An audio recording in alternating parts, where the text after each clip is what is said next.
So you're looking to really boost your English fluency, get those speaking skills up, and you've come across some ideas about using worksheets. Right. And worksheets, they might sound a bit basic at first, maybe a little old school. Yeah, exactly.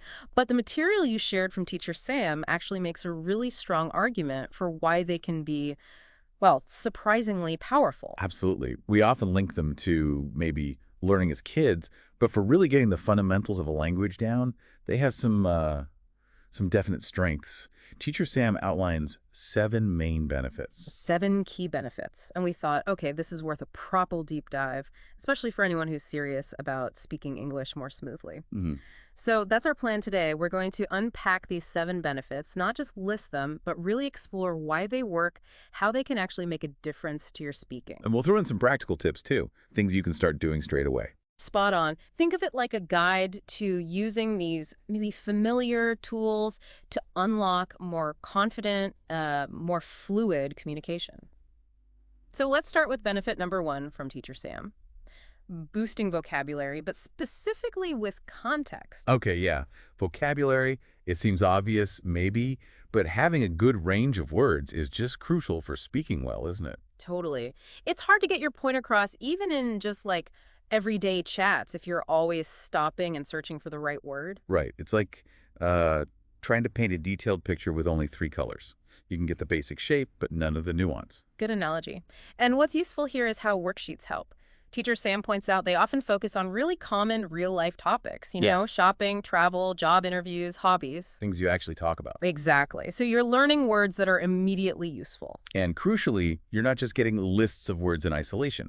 The worksheets usually show the vocabulary in sentences, in little scenarios. Ah, so you see how the word actually work. Precisely. You grasp its meaning, sure, but also its grammar, how it fits, how people really use it. That makes sense. Learning in action. And often they'll include synonyms too, right? Different ways to say something similar. Yes, synonyms and antonyms opposites, Yeah. which gives you flexibility when you're speaking. Yeah. If you can't think of one word, maybe you can grab another. So you don't get stuck. Yeah. And building vocabulary around themes like travel or work means you're ready for those specific conversations. Definitely. And Teacher Sam has a great tip for this, a genius tip, as they call Oh, it. yeah? What is it? Find worksheets that have short conversations, little dialogues. As you read, highlight the new words. Simple enough. Okay. But then, and this is key for speaking, say the new words out loud, get your mouth used to the sounds. Right. Activates a different part of the brain, maybe? Could be. And then to really lock it in, try writing your own little mini conversations using those new words. Just a couple of lines back and forth. Oh, I like that. So you're moving from passive recognition on the page to active use. You're making it your word. Exactly. Internalizing it. Okay, that's a solid start. Vocabulary and context. What's the second benefit Teacher Sam highlights?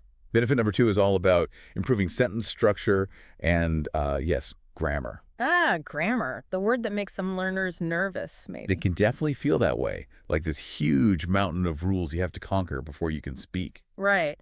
But the worksheet approach seems, well, different.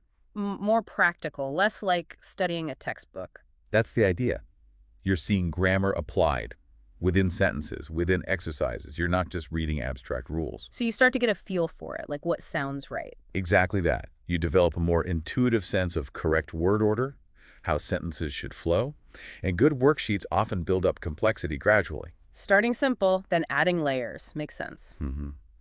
And Teacher Sam's tip for connecting this written practice to speaking is, again, really simple but smart. Go on. After you finish your grammar worksheet, don't just put it aside.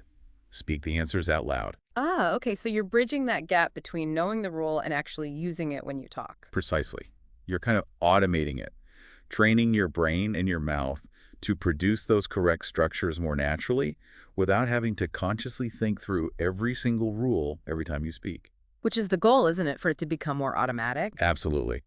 And for anyone who finds grammar a bit daunting, this hands-on worksheet approach can feel less intimidating. Yeah, it focuses on the doing rather than just the knowing. Okay, so that's grammar and structure. What's benefit number 3? Benefit 3 is a big one. Building speaking confidence. Ah, yes, confidence. You can know all the words and rules, but if you're too nervous to speak... It all falls apart, doesn't it? Yeah. You hesitate, you can't find words, Yeah, maybe you just clam up. totally. Confidence is like the engine oil for fluency. Teacher Sam suggests worksheets help by providing structure. Structure. How so? Yeah. Well, when you have a clear task, like answering specific questions or filling in blanks, it feels less chaotic, less Yeah. overwhelming than just facing a blank conversational space. Gotcha. That structure gives you a sense of maybe predictability, Mm. control. And as you complete the exercises successfully, you get little wins. Right, building momentum. And the repetition involved helps too. You get comfortable with certain phrases or structures. Knowing what to say, even in a practice scenario, lowers that fear factor. Teacher Sam mentions something about creating muscle memory for the brain. I like that phrase. Like practicing scales on a piano. The more you do it, the less you have to think about the individual notes. Exactly. It starts to flow. And the tip for boosting confidence using worksheets is very practical. Okay. Find worksheets with specific speaking prompts, questions to answer, situations to respond to. Then record yourself answering them. Record yourself. Ooh, that can feel a bit awkward. It can at first, but it's so useful. Listen back. Don't judge too harshly. Just notice things. Then try again. Repeat the response. So it's about getting used to your own voice, identifying stumbles, and just practicing the act of speaking. Precisely. You hear your pacing, your pronunciation, where you pause. Repeating helps solidify the response and builds that feeling of, okay, I can say this. It's a process, right? Confidence doesn't happen overnight. Definitely not. Worksheets as a supportive tool in that journey. Okay, makes sense. Benefit number 4. Number 4 is about the flexibility allowing self-paced practice. Life gets busy, scheduling classes isn't always easy. Tell me about it. Finding dedicated time can be tough. And that's where worksheets are great. You can do them like literally whenever you have a moment. Yeah. On the bus, coffee break, weekend, you fit it to your schedule, your speed. That independence is pretty valuable, isn't it? You can focus on tricky bits, go over things again and again if you need to. Exactly. No pressure to keep up with others. You're in the driving seat. Hmm. And, finishing a worksheet gives you that little tick, that feeling of progress. Yeah, tangible evidence you're moving forward, which is motivating. Definitely. And the tip here from Teacher Sam is about consistency. Keep a simple log, maybe a notebook or a file of the worksheets you do each day. Even if it's just for a short time. Yeah, even just 15 minutes a day. Tracking what you've covered, both writing and speaking practice, gives you a clear picture of your progress over time. That's smart. Small steps add up. And seeing it written down can really boost morale, showing you how far you've come. Fits perfectly with meeting learning methods that adapt to us, not the other way around. Spot on. Okay, so what's benefit 5? Making it fun. Yes. Making English practice fun and engaging. Because, let's face it, if it feels like a total chore, you're probably not going to stick with it for long. So true. Motivation fizzles out fast when it's boring. But Teacher Sam argues that worksheets don't have to be boring. Good ones can include games, puzzles, crosswords, creative tasks. Mixing it up a bit. Exactly. And tying it into topics you actually care about. Hobbies, movies, travel makes it instantly more engaging than, say, drilling abstract grammar points. That connection makes a huge difference. If it feels relevant, it feels less like work. Fun keeps you coming back. It really does. And the genius tip for adding fun is super simple. Personalize it. Personalized worksheets. How? Print them on colorful paper if you like. Use nice pens, markers, highlighters, add little doodles or stickers. Treat it less like homework and more like, I don't know, a creative project. Huh.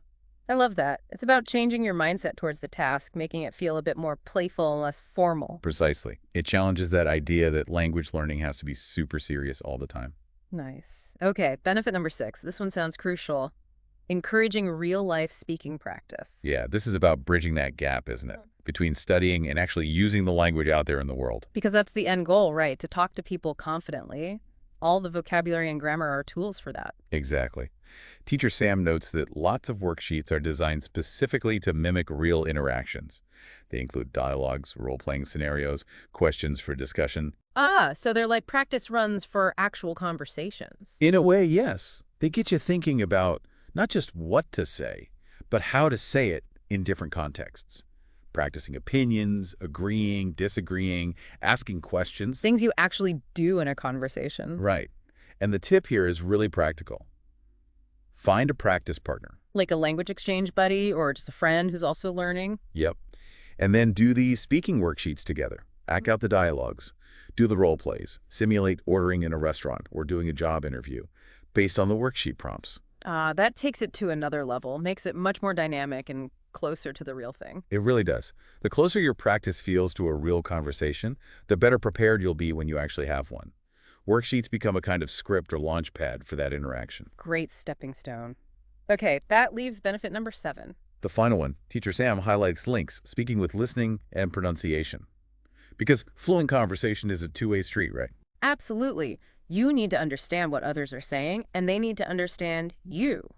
Bad pronunciation or not catching what's said can really derail things. For sure. And Teacher Sam points out that many modern worksheets actually come with audio or links to videos. Ah, so you're not just reading, you're hearing it too. Exactly. Which is fantastic for picking up natural pronunciation, hearing different accents, getting the rhythm and intonation, the music of spoken English. Things you often miss just looking at the written word, stress patterns, how sounds connect. All that subtle stuff. It helps train your ear. Makes sense. And the tip for this? It's a technique called shadowing. Shadowing. Yeah. When you have audio with a worksheet, you listen, and then you try to speak along with the speaker at the same time. You copy their rhythm, their stress, their intonation, even try to capture the emotion.